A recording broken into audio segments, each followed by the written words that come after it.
Oi, pessoal, tudo bem com vocês?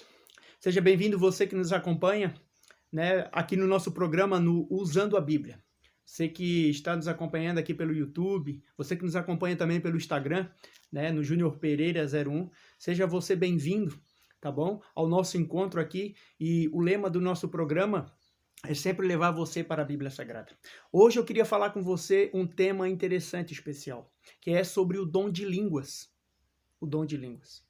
Esse evento, né, que começou lá no Pentecoste para explodir o evangelho para o mundo. E por isso muitas igrejas se denominam pentecostais ou neopentecostais. Inclusive esse movimento começou em 1906, nessa rua que você vai ver aí, ó, agora, em Los Angeles, na rua Azusa, número 312. E a história diz que dali duas pessoas pegaram um navio cargueiro em Chicago e vieram parar aqui no Brasil, em Belém do Pará, da onde começou também, né? Principalmente o movimento pentecostal aqui no Brasil. Agora, muita gente, ou muitas igrejas, né, dizem que falam em línguas, né? Tem igrejas que não falam em línguas, e tem pessoas até que ficam tristes por não acharem que tem o dom do Espírito Santo para falar em línguas.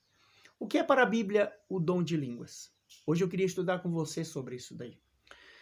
Quando você vai, né, a gente vai direto ao ponto, quando você vai em Atos capítulo 2, que é o evento do Pentecostes, no verso 8, fala assim,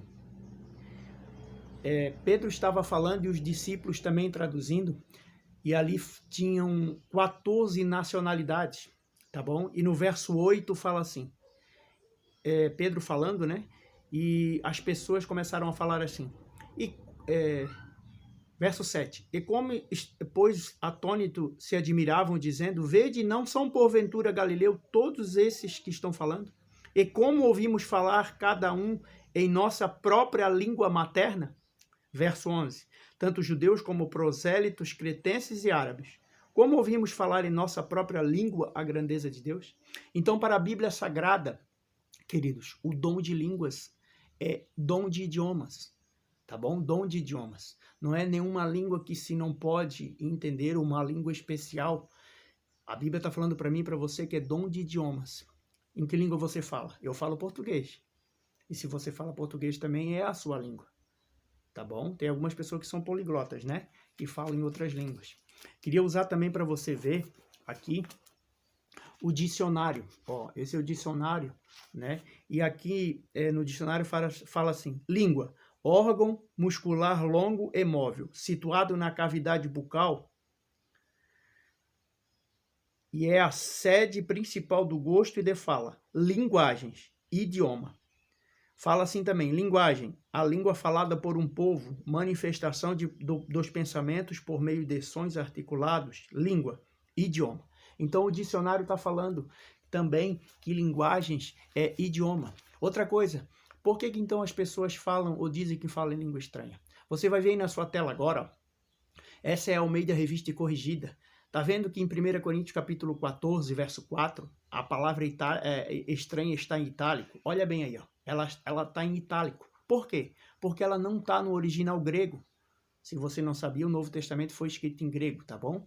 E por que ela está em itálico? Porque o tradutor, quando ele bota em itálico, colchetes ou parênteses, é porque ele quer falar alguma coisa. E nesse caso não está no original. E como está no original? Está no original assim, ó. Olha bem aí agora de novo. Esse Novo Testamento é meu, tá bom? Eu sublinhei aí, ó. Só vai falar assim no original. Olha bem aí, ó. Quem fala em línguas. Em línguas. O que significa a língua em grego? Vem da palavra glossa, que significa idioma. E falar do verbo grego laléu, que significa a língua do cotidiano. Ah, mas Paulo tem um texto lá, né, em 1 Coríntios capítulo 14, capítulo 13, verso 1, que ele diz que falou em línguas, ele falou a língua dos anjos. Querido, ele não falou a língua dos anjos ou a língua do céu. Ele diz ainda que eu falasse. Tanto que se esse ainda que quer dizer que ele falava a língua do céu ou dos anjos, no verso 3 nós vamos ter um problema. Porque ele disse ainda se eu desse o meu corpo para ser queimado. Paulo deu o seu corpo para ser queimado? Não. Até porque se ele fizesse isso, ele estaria quebrando um mandamento. Não matarás, porque amarás o próximo como a ti mesmo. Mas vamos deixar Paulo mesmo, ele falando, se ele falava a língua do céu ou não.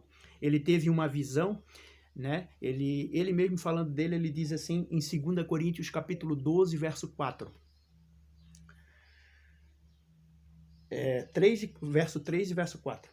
E sei que tal homem, se no corpo ou fora do corpo, não sei, Deus o sabe. Foi arrebatado ao paraíso e ouviu palavras inefáveis ou intraduzíveis, tá bom? A quais o homem não é lícito referir. Então essas palavras era intraduzível, tá? Inefável ou intraduzível.